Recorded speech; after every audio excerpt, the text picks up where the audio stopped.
Noite, igreja, a paz do Senhor novamente, amém? Eu gostaria que a igreja pudesse abrir a sua Bíblia no livro de Salmos e abrir no Salmo 1. Nós estivemos em uma sequência de sermões no Evangelho de João, a igreja deve se lembrar disso, faz pouquíssimo tempo, uma semana atrás, e nós nesse mês estaremos ouvindo a palavra do Senhor através do livro dos Salmos. Nós estaremos em 5 salmos distintos, a maior parte deles atribuídos a Davi, e eu gostaria de, nesse momento, com a graça do Senhor, poder pedir que durante este tempo você possa meditar sobre o livro dos Salmos. Nós estaremos, pode marcar aí, estaremos nesse mês no Salmo 1, no Salmo 2, no Salmo 15, Salmo 18 e no Salmo 19. São salmos muito importantes, muito belos, e tenho certeza absoluta o Senhor nos falará. E antes de começar essa sequência diretamente do texto bíblico, mas já fazendo menção à necessidade de estarmos nos apropriando, estudando o saltério, muitos de nós têm, infelizmente, talvez o hábito, acredito que não muitos, mas alguns possam ainda ter o hábito de pensar nos salmos como cânticos e poesias que são, mas num tipo de palavra de Deus que tem um efeito mais consolador apenas, quando nós estamos meio quebrados, a gente busca abrir um salmo, mas não é por aí não. O próprio Jesus Cristo, ele recita vários trechos dos salmos durante o seu ministério terreno, e principalmente quando da crucificação e dos últimos momentos temos essa realidade. Portanto, eu gostaria de refletir com vocês sobre a realidade e a necessidade do livro de Salmos. Antes disso, antes de continuarmos, eu coloquei aqui um trecho que eu gostaria que você pudesse ler e meditar sobre isso, de 4 comentaristas do livro de Salmos, e eu gostaria que você pudesse dar uma olhada comigo. Os Salmos têm uma importância muito grande, e eu gostaria que você pudesse refletir sobre eles. Dê uma olhada aqui, ó. Os Salmos eram declarações de relacionamento entre o povo e o seu Senhor. Pressupunham a aliança entre ambos e as implicações de provisão, proteção e preservação dessa aliança. Seus cânticos de adoração, confissões de pecado, protestos de inocência, queixas de sofrimento, pedidos de livramento, garantias de ser ouvido, petições antes das batalhas e ações de graças depois delas, são todas expressões do relacionamento ímpar que tinham com o único Deus verdadeiro. Temor e intimidade combinavam-se no entendimento que os israelitas tinham desse relacionamento. Eles temiam o poder e a glória de Deus, sua majestade e soberania. Ao mesmo tempo, protestavam diante dele, discutindo suas decisões e pedindo sua intervenção. Eles o reverenciavam como Senhor e o reconheciam como Pai. Sabe quando você vê uma árvore, daquelas que tem um coração escrito e tem os 2 nomes? Se aquelas pessoas permanecerem juntas, você pode imaginar que, de repente, elas vão aparecer um dia, passar por aquela árvore, já casadas, vão falar assim: você lembra dessa árvore? É um marco, vamos dizer assim, Você lembra daquele dia? Você lembra o que a gente estava fazendo? Ou então você imagina que os salmos também nos remetem a expressões de relacionamento como um tribunal. Sim, muitas vezes os salmistas chegavam-se até Deus como quem estivesse fazendo uma petição diante de um tribunal. Escuta, ó Deus, busca, ó Deus, fala, ó Deus, onde é que você está? Então, essa realidade do livro dos Salmos é uma realidade que transpõe aspectos apenas que nós podemos imaginar de consolo, mas perpassam a resposta humana a relacionamento com Deus. Por isso, então, dessa forma, eu gostaria que você fosse até o Salmo de número 1 e pudesse, com esta percepção, meditar imediatamente na sua leitura sobre ele. Salmo o primeiro salmo do saltério, não atribuído ao autor específico, mas o salmo de abertura. Diz assim a palavra do Senhor: Bem-aventurado é aquele que não anda no conselho dos ímpios, não se detém no caminho dos pecadores, nem se assenta na roda dos escarnecedores. Pelo contrário, o seu prazer está na lei do Senhor, e na sua lei medita de dia e de noite. Ele é como a árvore plantada junto a uma corrente de águas, que no devido tempo dá o seu fruto, e cuja folhagem não murcha, e tudo o que ele faz será bem sucedido. Os ímpios não são assim. São, porém, como a palha que o vento dispersa. Por isso os ímpios não prevalecerão no juízo, nem os pecadores na congregação dos justos. Pois o Senhor conhece o caminho dos justos, mas o caminho dos ímpios perecerá. Ore comigo neste momento e peça que o Senhor fale aos nossos corações hoje. Senhor, nosso Deus e Pai, graças te damos, ó Deus, porque nesta noite esta igreja pode invocar o nome do Senhor. Sim, invocar o nome do Senhor. Clamar ao Todo-Poderoso que fale conosco. Clamar ao Senhor de que transforme os nossos corações.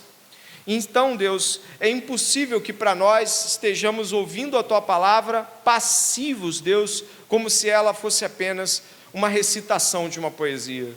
Deus, em nome de Jesus, o Teu Filho, transborda o nosso coração de alegria, transforma-nos, redime o nosso caráter, muda a nossa perspectiva da vida, do mundo. Senhor, por favor, faz um milagre em nós nesta noite, e pelo poder do Seu Espírito, nós cremos que a palavra de Deus o fará. Sim, nós cremos que ela o fará. Assim oramos, em nome de Jesus. Amém.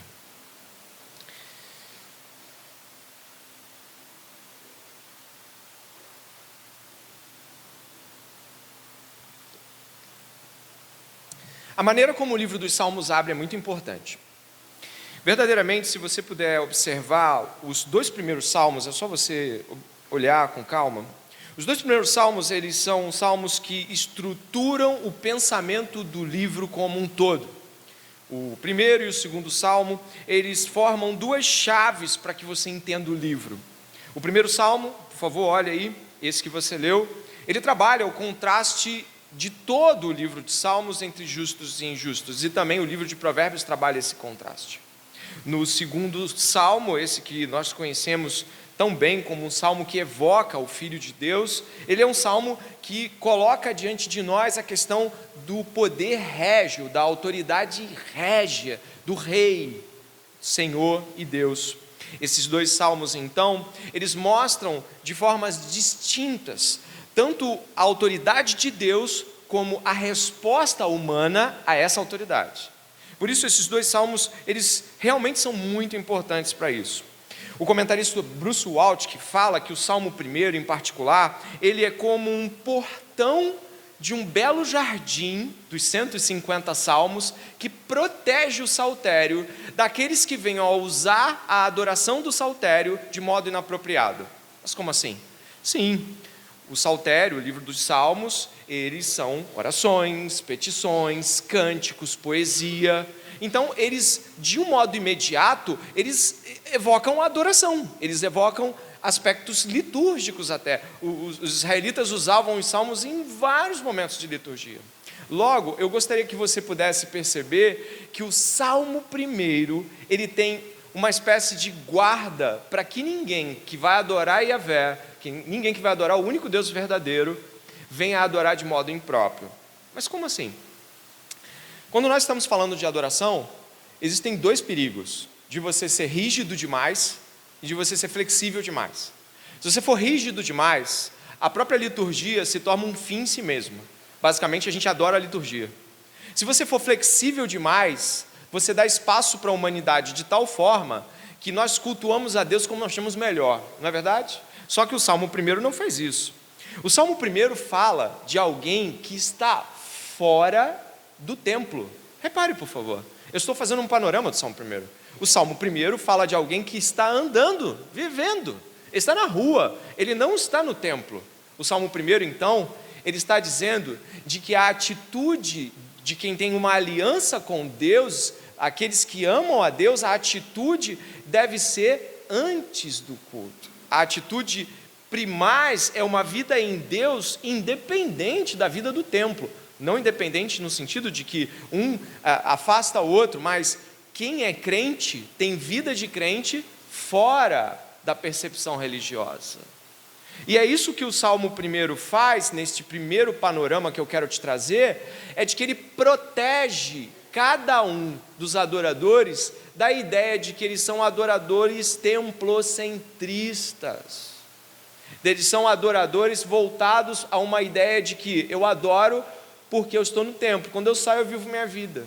Não é assim que o Salmo 1 trabalha. O Salmo 1 vai trabalhar exatamente a perspectiva de que aqueles que adoram a Deus o fazem em espírito e verdade, e têm uma vida condizente com isso. Repare, o verso 1, ele vai trabalhar a perspectiva de alguém que está em contato com as outras pessoas, andando e vivendo.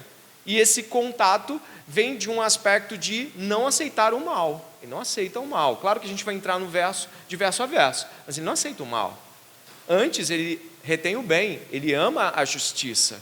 Então, num primeiro momento sim, os salmos são adoração. Sim, os salmos são cânticos. Eles são orações. Eles então fazem parte do contexto litúrgico de Israel. Mas os salmos começam com um salmo que diz que crente é crente mesmo quando não está nesse contexto, vivendo uma realidade litúrgica comum. E esse é o primeiro ponto que eu queria deixar, porque talvez nós pensemos assim, a vida cristã ela é importante ir à igreja, é importante orar, é importante cantar, é importante dar o dízimo, é importante se relacionar com todas as coisas aqui. Sim, é importante, mas é de igual modo importante para Deus, de que a nossa vida reflita nesses dois ângulos a mesma justiça. E essas são as portas do saltério que se abrem no Salmo 1. Eu poderia dividir com os irmãos aqui, antes de entrarmos verso a verso, o Salmo assim, do verso 1 ao verso 3, se você puder observar, poderíamos dar o nome de perto de Deus. É assim que vive quem anda perto de Deus. E do verso 4 até o verso 6, quem anda longe de Deus. Perto de Deus e longe de Deus. Essa perspectiva aqui é bem dividida e vai mostrar os traços em ambos os casos. E eu quero começar então, nesse sermão expositivo, a trabalhar o primeiro verso, que você pode ler em voz alta comigo, marcando bem esse contato com o seu coração. Leia comigo na sua versão. Bem-aventurado é aquele que não anda no conselho dos ímpios, não se detém no caminho dos pecadores, nem se assenta na roda dos escarnecedores. Até aqui. Bem-aventurado. Existem duas palavras no hebraico que traduzem alguém ser bem-aventurado. Ele pode ser bem-aventurado do sentido de que ele é um abençoado, Deus lhe profere uma bênção, Deus o abençoa, ele é tal como um abençoado. Mas nesse texto aqui em especial, o bem-aventurado aqui, ele não é alguém no sentido propriamente abençoado, como se Deus estivesse dando uma bênção para ele. Ele está sendo alguém ditoso. Ele é alguém elogiado por Deus. Lembra de Jó? Observe meu servo Jó. Então, Jó naquele momento está ganhando mais ou menos a visibilidade que o salmista está dando ao Salmo 1 aqui. Bem-aventurado, feliz, ditoso, alguém que deve ser, de fato, referencial. Então, nesse caso aqui, está dizendo feliz, ditoso, olhem para ele, é um homem de Deus, bem-aventurado. Essa é a percepção que é dada aqui, é algo como referenciando esse homem do Salmo 1, né? Esta pessoa do Salmo 1. Só que a referência dele vai ser caracterizada por 3 ações aparentemente negativas, no sentido de rejeição. Ele rejeita 3 coisas. Essas coisas são o conselho dos ímpios, o caminho com os pecadores e o sentar-se com os zombadores. Essas 3 questões são muito interessantes, porque dentro da literatura hebraica, elas fazem uma certa progressividade. Elas começam em um ponto para levar você ao outro. E como você vai perceber, no decorrer do Salmo 1, vai chegar um momento que ele vira palha. É uma progressividade. O ímpio ele começa em determinada trajetória, e quando você vai ver lá depois, o Salmo 1 vai te trazer que ele não é nada. Enfim, vamos chegar até lá. Mas a primeira coisa que podemos deixar aqui de percepção, né? E aqui eu cito Don Carson para essa percepção, ele vai dizer o seguinte, o comentarista bíblico do Novo Testamento, Don Carson. Ele vai dizer que esse tipo de compreensão de vida correta, ela começa na compreensão de quem você ouve. Olha que coisa interessante. A vida, para ser vivida do jeito certo, depende muito de quem você anda ouvindo. Ou seja, qual é a pessoa que adentra o seu coração com conselhos e palavras? Quem você ouve? Começa por aí. A gente sabe que a fé vem pelo ouvir. A gente sabe que o que aconteceu no Éden, no 3º capítulo, foi uma conversa com Satanás. E a gente sabe muito bem que também Deus pronuncia bênçãos de modo a que os homens ouçam essas bênçãos. Moisés, quando falava das bênçãos e maldições de Deuteronômio, falava de voz alta. O povo, quando na reforma de Esdras e Neemias, quando eles falaram a lei, eles falaram em voz alta, o povo chorou. A fé vem pelo ouvir, essa percepção é muito clara. Então o salmista ele começa logo referenciando isso. Conselho do ímpio é algo que o justo não ouve. O justo sabe a quem ouve. Ele é sábio em quem escolher o que ouvir e a quem ouvir. Essa é a primeira proposição aqui. O segundo, não se detém no caminho dos pecadores. Esse detém não é parar apenas, é deter-se como um estilo de vida, é deter-se como alguém que se coloca em uma posição de vivenciar as experiências que os ímpios estão vivenciando e abraçá-las como uma realidade de caminho. Então, viver ou deter-se no caminho dos ímpios é adotar seu estilo de vida. Você deve saber disso, mas não tem problema se você não souber. O saltério, ele foi, de maneira como nós conhecemos, finalizado após o cativeiro babilônico, principalmente naquela etapa de Esdras, Neemias, no período onde foi escrito o 1º, 2º Crônicas. O saltério ganha sua, digamos assim, a sua versão definitiva, a coletânea estabelecida ali. Então, possivelmente, aquele que, ungido e preparado por Deus para fazer essa edição e colocar o Salmo 1 no lugar, estava de cara nos colocando princípios que são comuns a todos os livros bíblicos.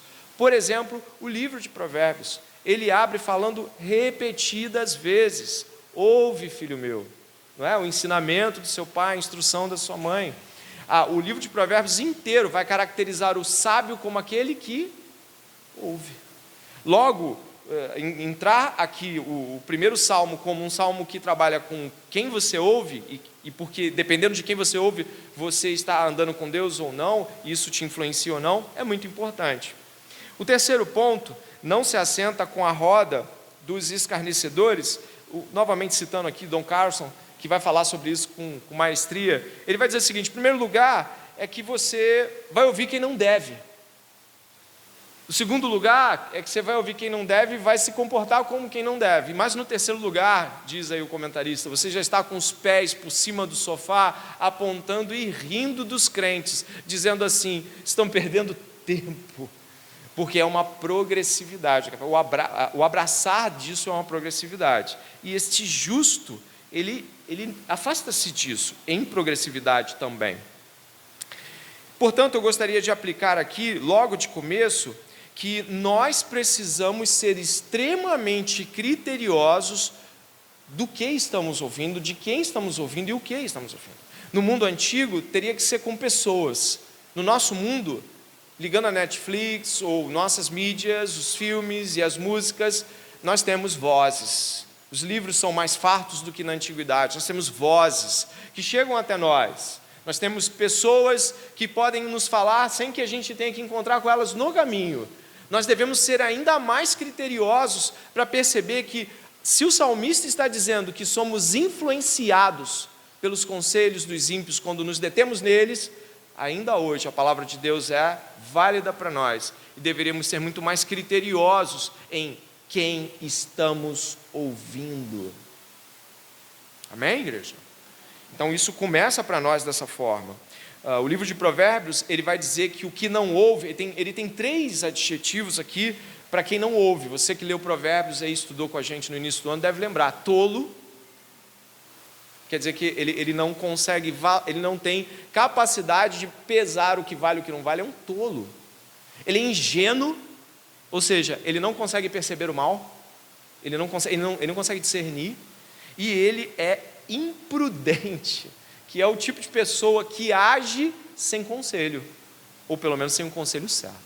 Então, por favor, preste atenção nessa ênfase que o salmista está dando, não é? A perspectiva de ouvir. com quem você se aconselha, a quem você ouve, que tipo de coisa entra pelo seu ouvido, e eu não sei se você fala isso, mas se você fala, retire isso do seu vocábulo, eu não me influencio assim facilmente. Bom, então você está dizendo que a Bíblia tem algum problema. Não é não se influenciar, a gente se influencia. Talvez a gente vai demorar mais tempo numa coisa para ser influenciada, a gente vai precisar, infelizmente, ouvir muito daquele mal, para um momento você já não ser tão afetado por ele, e em algum momento você achar que ele é normal. Mas a Bíblia continua dizendo as mesmas coisas, porque continuamos sendo pecadores como éramos. E aqui tem algo muito interessante. A virada para o verso 2. A virada para o verso 2 vai nos trazer uma perspectiva muito interessante aqui. Pelo contrário, o seu prazer está na lei do Senhor, e na sua lei medita de dia e de noite. Agora preste atenção. Seria muito fácil categorizar o justo apenas pela inversão da tríade do verso 1. Quer ver uma coisa? Repetindo aí o comentarista Don Carson, Jack Carson, olha o que ele fala aqui, que é muito interessante sobre isso também. Ele fala assim, bastávamos inverter, acho que o Alanzinho vai colocar aqui para a gente. Bastávamos inverter. Nós pegávamos a tríade e a gente faz ao contrário, Então o justo, quem é o justo? É o cara que anda nos conselhos sábios, detém-se no caminho dos retos de coração e se assenta na roda dos que louvam. Então esse é o justo. Então vamos fazer isso, se a gente fizer isso a gente se torna justo, não é isso? Não. Ao contrário do que parece, inverter o mal não vai dar necessariamente em bem, vai dar no moralista. Porque você não vai fazer com que a prática dessas coisas, por si mesma, te torne um justo. Por isso que o que encontramos no verso 2 é o quê? Antes, o seu prazer, é uma contraposição, não porque você vai inverter aquilo e aquilo vai te transformar, mas porque algo vai te transformar. E esse algo é a lei do Senhor. Que coisa maravilhosa. Então, meditar na lei do Senhor de dia e de noite é que vai fazer com que você ande com os justos, se aconselhe com eles. Não fazer isso te torna justo, mas a lei do Senhor é capaz de purificar o coração do homem pelo poder do Espírito Santo. Logo, não tente fazer assim, já sei como vou me transformar num crente, eu vou andar com os crentes. Eu sei como eu vou andar com os crentes, eu vou ter o estilo de vida dos crentes, não é isso? Eu faço as coisas deles, eu faço as coisas como eles, e eu vou sentar para cantar as músicas deles, vou sentar com eles, quando eles cantarem o louvor, eu vou cantar também, porque aí eu me santifico. Não, se transformar num hipócrita legalista. O que transforma um homem é a palavra de Deus, e é por isso que ela é colocada aqui como uma contraposição. E ela é dita de tal forma que é assim, pelo contrário, que é o contrário disso. O contrário disso não é a mera inversão. Olha o que está no verso 2. O seu prazer está na lei do Senhor, na sua lei medita de dia e de noite. Aplicando isso diretamente, ele está dizendo que a transformação de alguém e a permanência na fé de alguém se deve a como ela se relaciona com a Bíblia. Está dizendo que ela precisa ler a Bíblia, porque ninguém vai meditar sem ler. Precisa ler a Bíblia. Mas naquela época, será que todo mundo sabia ler? Olha, um judeu, ele até os 12 anos, ele precisava aprender a ler para ele ler a Torá, e até as mulheres também, a maioria delas conseguia alcançar em algum nível a leitura. Então, nós estamos falando, lê a Bíblia. Em seguida, medite sobre a Bíblia. Mas isso tudo vai traduzir-se em um tipo de atitude interna chamada prazer. E alguns de nós querem ter prazer em Deus com porções das Escrituras que sequer são meditadas durante o dia. Alguns de nós podem defender os nossos devocionais, não porque eles de fato têm traduzido e criado um reverb, como diz aí os músicos, reverberado, eles têm ecoado durante o dia. Não. A gente mais ou menos lê aquilo que a gente estava para ler e acabou, e vai trabalhar. Mas isso não é o que está escrito aqui. O que está escrito aqui é de que há meditação.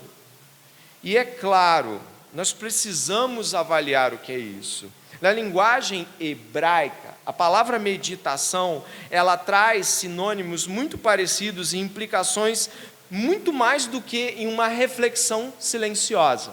Como assim? Não é só isso. O judeu, quando ele meditava, ele não ficava assim, ó. Ele ficava falando os versos. Recitava: Senhor é o único Senhor. Não há Deus além de ti. E ele pensava naquilo enquanto falava aquilo para si mesmo. A meditação dos judeus também continha a recitação, comum até no mundo islâmico, que você que deve ter lido já deve saber. Recitar também, recitar em voz alta, caminhar falando sobre. Alguns falam que o apóstolo Paulo certamente estaria falando algo sobre o Senhor no caminho para Damasco, algo do tipo, recitando alguma coisa, porque era comum. Os cânticos de peregrinação, como por exemplo a gente encontra no livro de Salmos, os judeus eles usavam a oração e o cântico para várias situações em dia a dia, comum. Está lavando coisas, lavando potes, cantarolando coisas acerca de Yahvé. Olha que coisa! Enquanto nós podemos achar que a meditação basta um silêncio olhando para a Bíblia, encarando ela, para ver se ela entra no coração, na verdade o salmista está aqui trazendo algo muito mais profundo para nós. Ele está dizendo que determinada coisa que foi lida, e aí eu posto aí talvez no começo do dia, foi sendo mastigada durante aquele dia, e recitada durante o caminho até o trabalho. E então, quando você estava lá calçando os sapatos, você estava pensando na lei de Deus: não cobiçarás. Não cobiçarás. Isso é para mim. Então, quando nós estamos pensando nisso, nós estamos refletindo de fato sobre meditação. Dietrich Bonhoeffer, um alemão que escreveu coisas interessantes sobre eclesiologia e também sobre discipulado, e que morreu nas mãos de Hitler, tem um livro sobre Salmos. Um dos discípulos dele, a qual eu não vou tentar dizer o nome dele, porque é mais difícil do que o do próprio Bonhoeffer, ele mandou uma vez uma carta para Dietrich sobre suas considerações sobre Salmos, e o próprio mestre dele decidiu publicá-las em um dos seus livros ou artigos, e é esta aqui, ó, eu acho que eu coloquei aqui. Nós recomendamos a meditação bíblica para moldar nossas orações e ao mesmo tempo para disciplinar nossos pensamentos. Finalmente, nós preferimos a meditação bíblica porque nos faz conscientes de nosso companheirismo com outros irmãos que estão meditando no mesmo texto. A palavra da Escritura nunca deve parar de soar em nossos ouvidos e deve continuamente trabalhar em nós ao longo do dia, como as palavras de alguém que você ama. E assim como você não analisa as palavras de alguém que você ama, mas aceita o que ele diz, aceite a palavra da Escritura e medita nela em seu coração, como Maria o fez. Isso é tudo, isso é meditação. O que ele está dizendo é de que muitos de nós têm dificuldade de assumir a meditação como um modo com o qual disciplinamos os nossos próprios pensamentos a pensarem as coisas do Senhor. E é claro, esse salmista está andando no caminho e de repente alguém lhe dá um conselho ímpio. E na hora, a mensagem da palavra de Deus que ele veio sussurrando a si mesmo e meditando e mastigando, rebate aquilo do mesmo modo como Jesus rebateu as tentações de Satanás em Mateus capítulo 4, e você conhece elas. Então, quando nós estamos falando de meditação, nós estamos falando de batalha espiritual do jeito certo. Quando nós estamos falando de meditação, nós estamos falando de disciplinar pensamentos. Alguns dizem: existem pensamentos desordenados na minha mente. Às vezes eu tenho dificuldade de orar. Por quê? Talvez porque você tem dificuldade de meditar. Porque quando nós estamos orando, nós estamos pondo para fora aspectos que refletimos acerca de nós para Deus. Então, se nós não somos pessoas disciplinadas no nosso pensamento, uma oração de 5 minutos é uma luta para se manter atento à sua própria maneira de pensar para Deus e falar para Ele. Imagine. E eu acho que eu não estou aqui falando de nada que você ou eu já não tenhamos passado. Quantos aqui já não tiveram a oportunidade de tentar orar e não conseguir? Sim? Olha aí, é só olhar para o lado. Talvez alguns vão levantar a mão com um pouco, não de coragem, mas sim. Mas porque se a meditação disciplina os nossos pensamentos, é porque ela não somente vai fazer isso com os nossos pensamentos, mas como o salmista diz no verso 2, com as nossas afeições. porque o prazer na lei do Senhor é um prazer de uma lei meditada, mastigada e que disciplina o próprio coração. Por isso, eu penso aqui juntamente com você, talvez os seus problemas com oração tenham a ver com meditação. Excessivamente práticos, fazemos os nossos devocionais como se fossem caixinhas de promessas divinas que voltamos a colocar dentro da caixinha e seguimos para o dia e a vida segue, infelizmente. Então, quem é o justo? O justo não é aquele que necessariamente faz tudo ao contrário do ímpio. Isso pode ser legalismo. O justo medita na lei do Senhor, tem prazer nela e recita ela e disciplina sua mente nela e ora com o seu coração as coisas do Senhor. E aí rejeita o mal. E aí ele vence a tentação com a palavra de Deus. Amém. Glórias a Deus por isso. Por isso, ao pensar nessa realidade, nós encontramos o verso de número 3, que depois vai ser revisitado, mas agora de modo muito breve. Você pode ler comigo.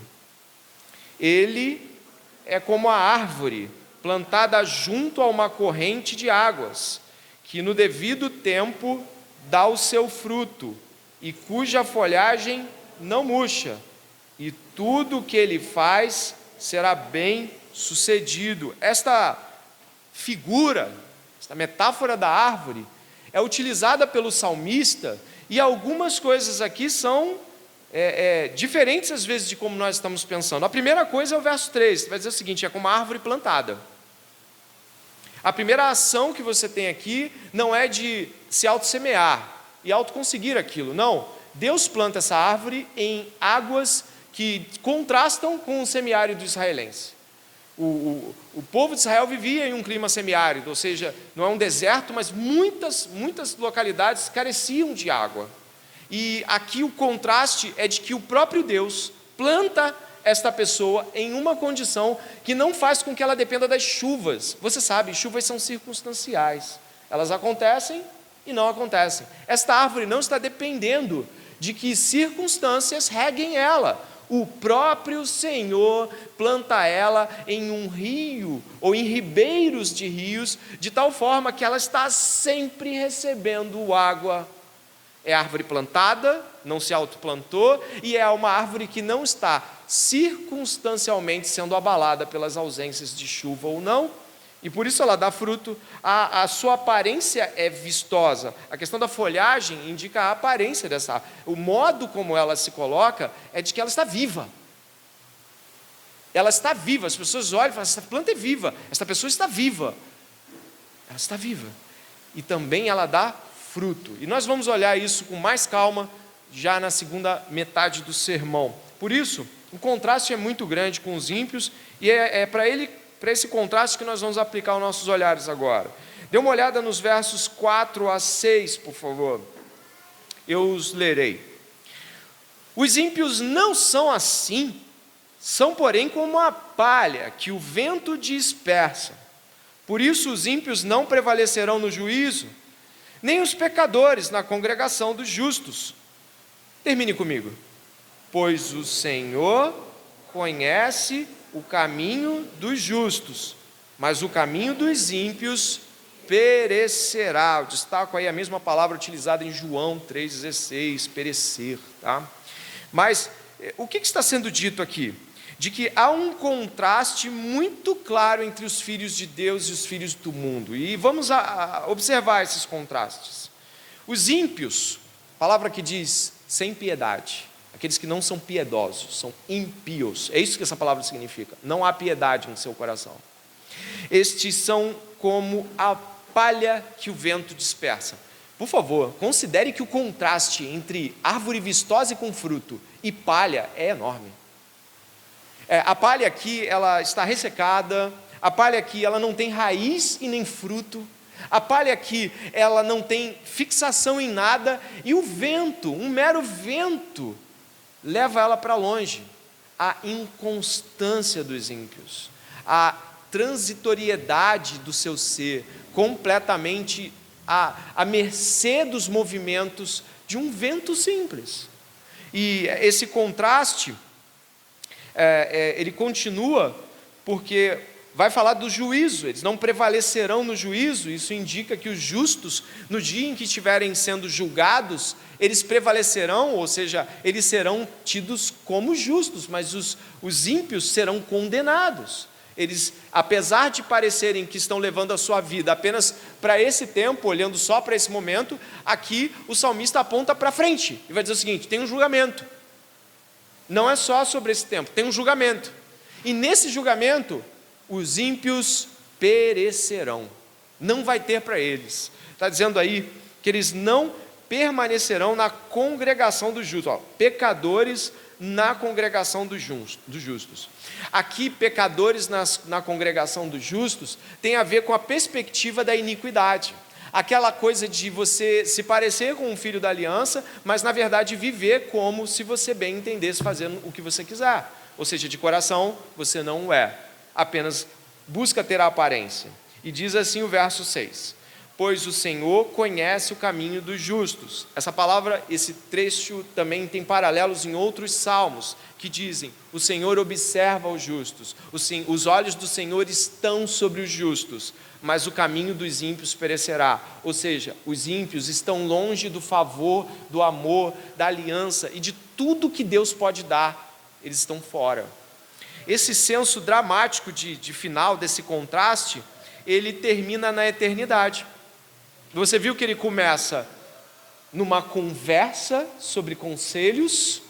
Olha a ponta disso. Começa em conselhos e termina no tribunal. Começa em: e aí, vem cá, deixa eu te contar uma coisa, posso te dar um conselho?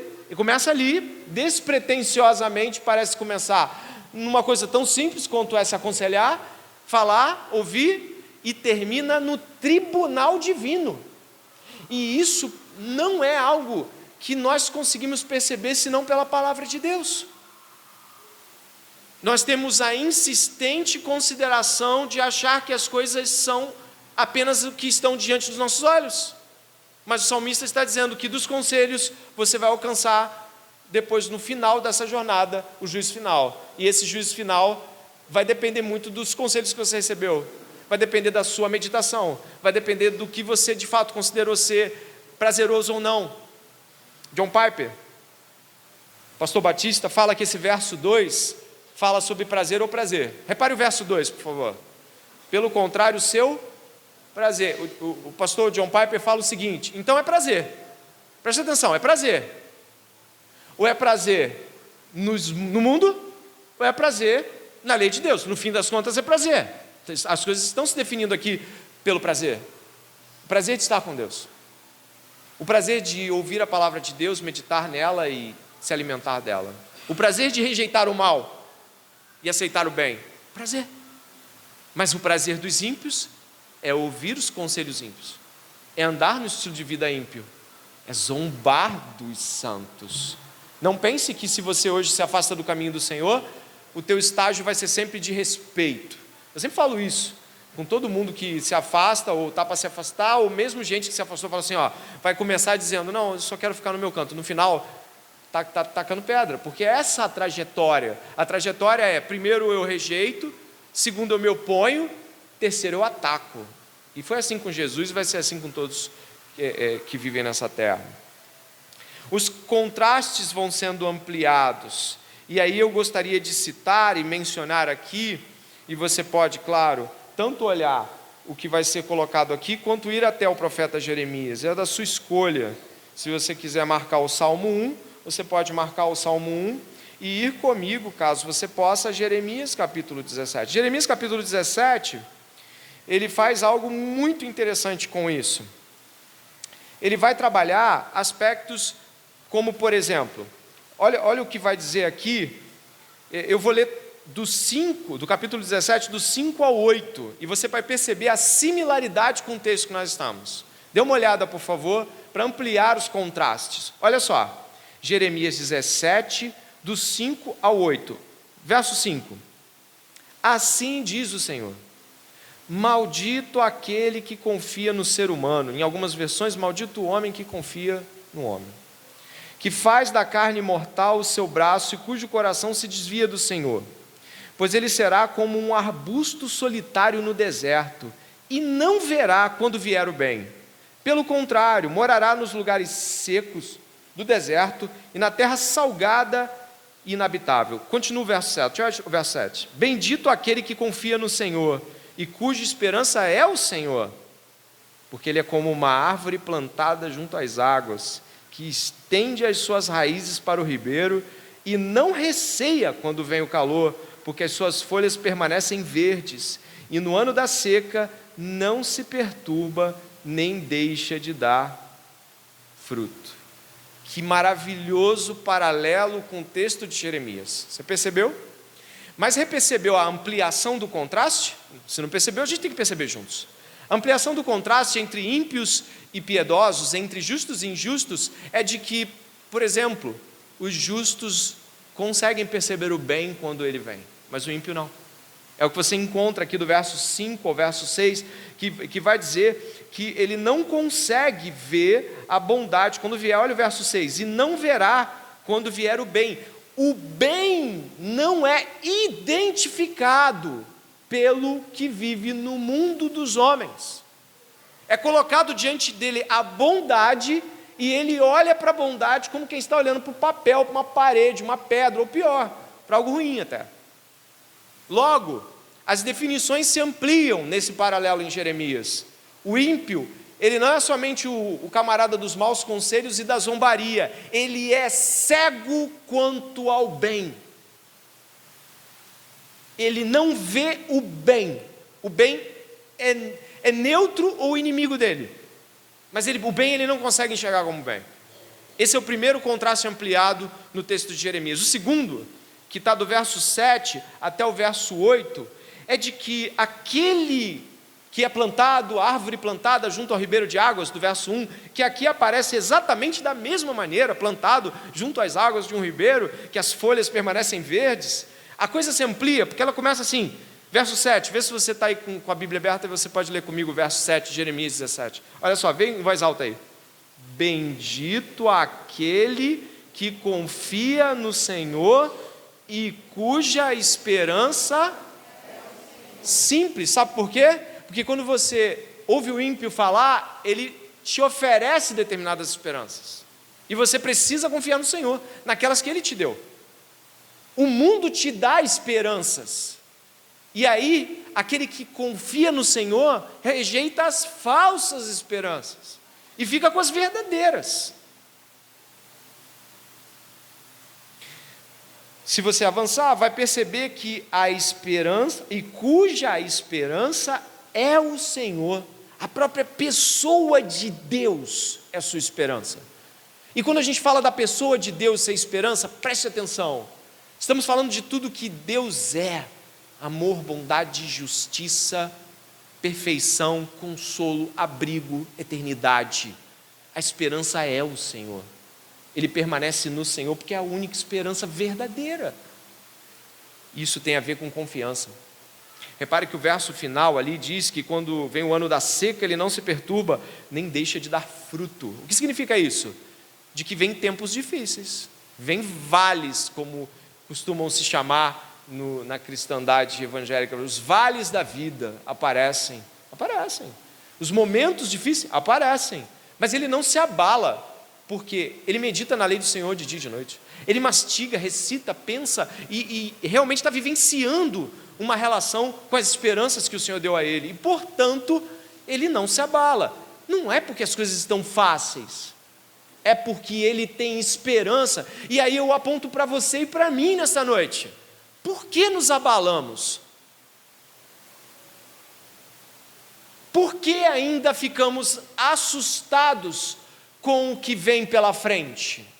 Por que estamos ansiosos se as coisas darão certo? Porque se somos estas árvores, já estão certas. E eu não digo isso quanto a coisas que podem melhorar no cotidiano da vida, mas quanto às esperanças que fazem com que o nosso coração esteja tranquilo ou inquieto. E estas são as esperanças do salmista, e essas são as esperanças das quais fala Jeremias. E ele vai seguir com aquela famosa dissertação sobre o coração enganoso, que você deve já conhecer também, coração enganoso, mais corrupto do que todas as coisas. Você conhece isso aqui, você já leu. Mas o que é esse coração corrupto? É o coração daquele que não está na lei do Senhor e na sua lei não medita de dia e de noite. Logo, seu coração o engana, porque você e eu somos capazes de projetar os nossos próprios pensamentos para nós mesmos e acreditarmos neles, não é? Sim. Ou você acha que os ímpios são os únicos que fazem sugestões para nós?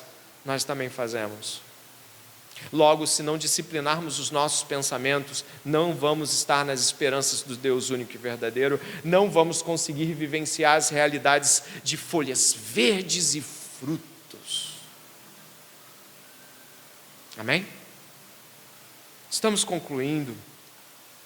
E logo, olhando para esta árvore bem irrigada, flores e frutos e folhas, uma coisa maravilhosa, nós vamos encontrar também neste salmo algo que é muito importante nos escritos do Velho Testamento, que é uma expressão basicamente ligada a caminho.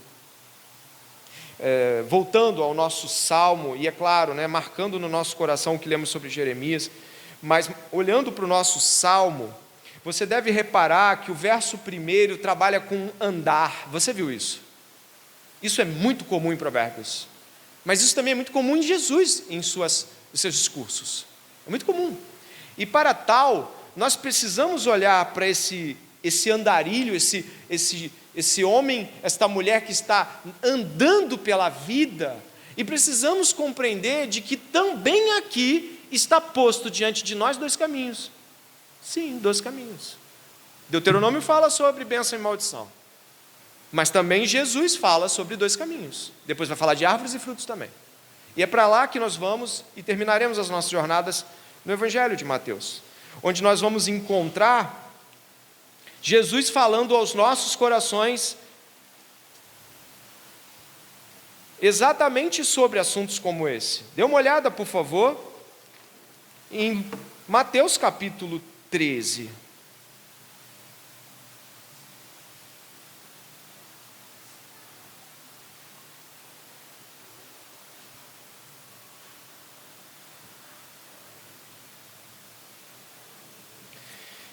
Evangelho de Mateus, capítulo de número 13. Você achou? Capítulo 7. Não sei de onde eu tirei 13, acho que eu pensei em Lucas 13. Mateus, capítulo 7, por favor. O verso aqui é 13.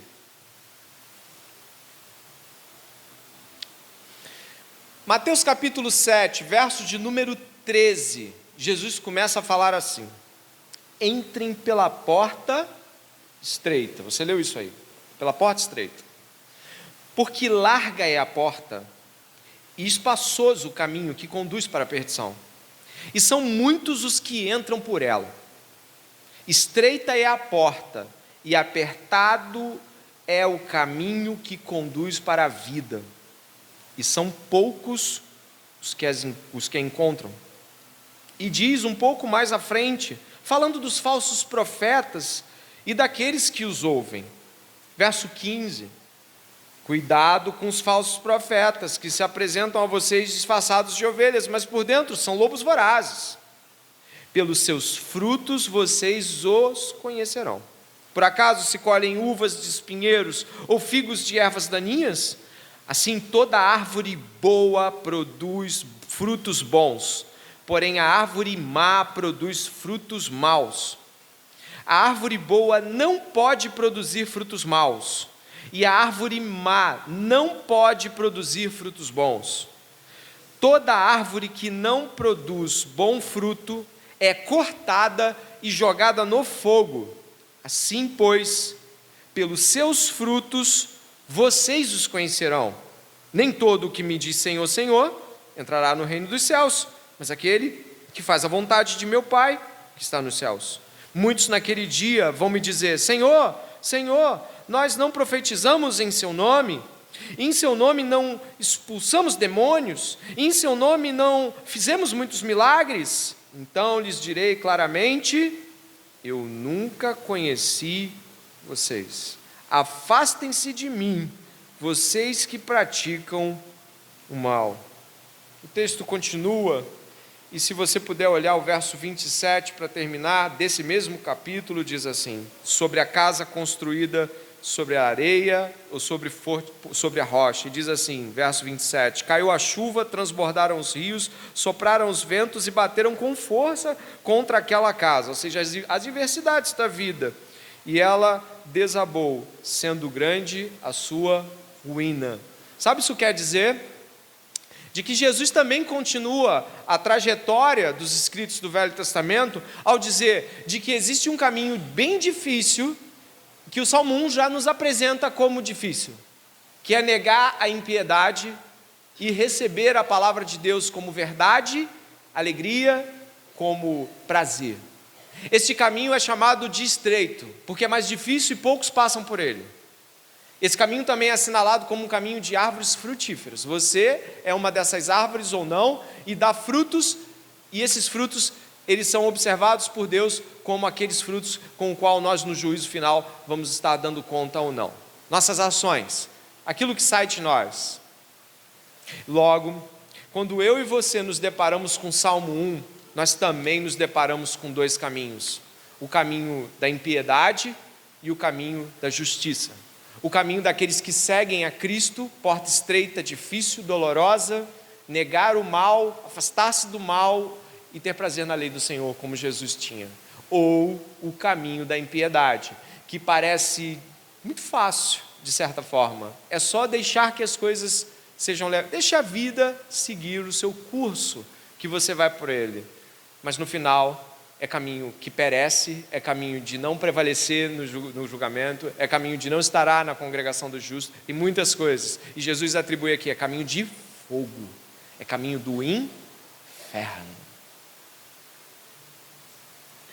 Impossível não mencionar uma frase tão conhecida de São Basílio de Cesareia, impossível, que muitos já conhecem aí pelos Twitters e Instagrams da vida, onde ele fala assim: não é possível tornar o inferno atraente, então o demônio torna atraente o caminho que leva até lá. Esta noite, o Senhor nos apresenta dois caminhos. O Senhor nos apresenta um modo de viver com o qual nós podemos confiar. E aí eu falo a todos os crentes aqui esta noite, inclusive para mim, o pastor da igreja, inclusive para mim, para aqueles que estão à minha esquerda, à minha direita, aqueles que se acordaram aí no meio do caminho, aqueles que despertaram no meio da pregação, ou mesmo prestaram atenção em alguns instantes.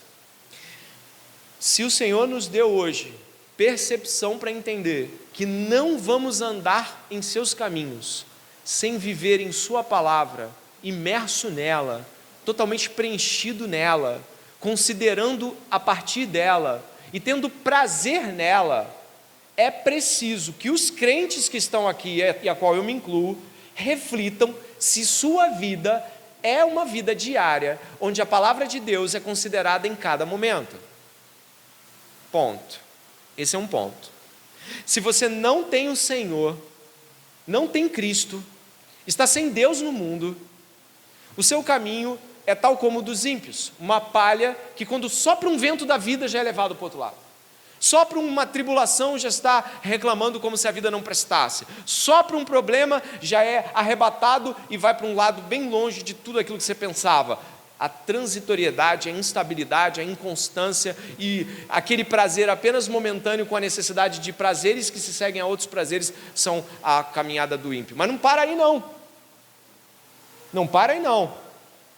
Um dia ele vai estar diante do tribunal de Deus e serão abertos os livros e ele será condenado eternamente por ter negado Jesus ou por ter sido falso em suas posições que poderiam até parecer aos homens, mas nunca se esconderam de Deus. Nesta noite, antes de orarmos nesse momento pelo sermão, crentes, eu, vocês e aqueles que o Senhor salvou e que estão aqui, considerem se a nossa vida tem sido uma vida de meditação contínua na palavra de Deus. Considere esta palavra como palavra de Deus para você essa noite. A sua vida é uma vida de Instagram, é uma vida de WhatsApp, é uma vida de Netflix, é uma vida de problemas do trabalho, é uma vida de ansiedades em quanto ao futuro, é uma vida de quanto desespero às coisas da vida, é uma vida que se atropela, chega no final do dia, tudo que você tem é cansaço, angústia, tristeza e ansiedade, ou é uma vida meditatória, alegre, frutífera, com esperança e confiança em Deus. Que essa palavra penetre no seu coração e que nesta oração você decida em Cristo Jesus ter um dia diferente amanhã. Amém? Oremos então. Pai, graças te damos porque o Senhor falou conosco, mas nesse momento, de modo ainda mais preciso, nós nos apresentamos diante de Deus na certeza de que fomos contestados quanto à nossa vida espiritual. Na certeza de que o Senhor trouxe a nós esta noite um confronto direto com o que nos dá prazer, Deus. Senhor, quando nós somos acordados por Ti à noite, ou despertamos pela manhã, em que pensamos, Deus? Abrimos o celular e procuramos as coisas que... Ou nós refletimos, ó Deus, sobre a última pregação do domingo? Quando nós temos tempo para pensar no que quisermos, Deus, no que escolhemos pensar? Ah, Deus, o meu coração neste momento precisa pedir perdão ao Senhor, porque muitas vezes eu tenho falhado nisso. Eu não tenho sido um homem com a meditação que eu preguei esta noite. Eu não tenho sido o homem que eu estou exortando a igreja para ser. Eu tenho falhado muitas vezes. E eu acredito que cada um de nós aqui possa fazer também sua própria oração nesta noite. Possa trazer as suas próprias considerações a Deus. Possa se apresentar diante de Deus e pedir perdão. Eu por mim, eles por eles.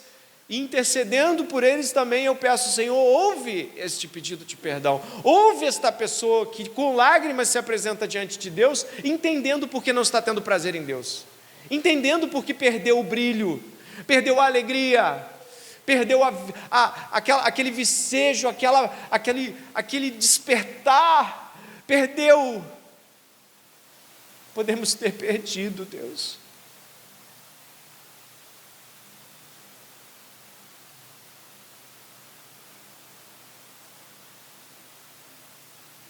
Misericórdia de nós. Ouve a oração do teu povo esta noite. Oração de arrependimento, de se apresentar diante de Deus, de suplicar que a segunda-feira seja diferente, que o final do domingo não seja o que tinha sido hoje e ontem. Tem misericórdia de nós esta noite. Aviva a obra no meio do teu povo. Considera, Pai, as orações do teu povo esta noite e te peço, transforma o nosso coração em nome de Jesus. Amém.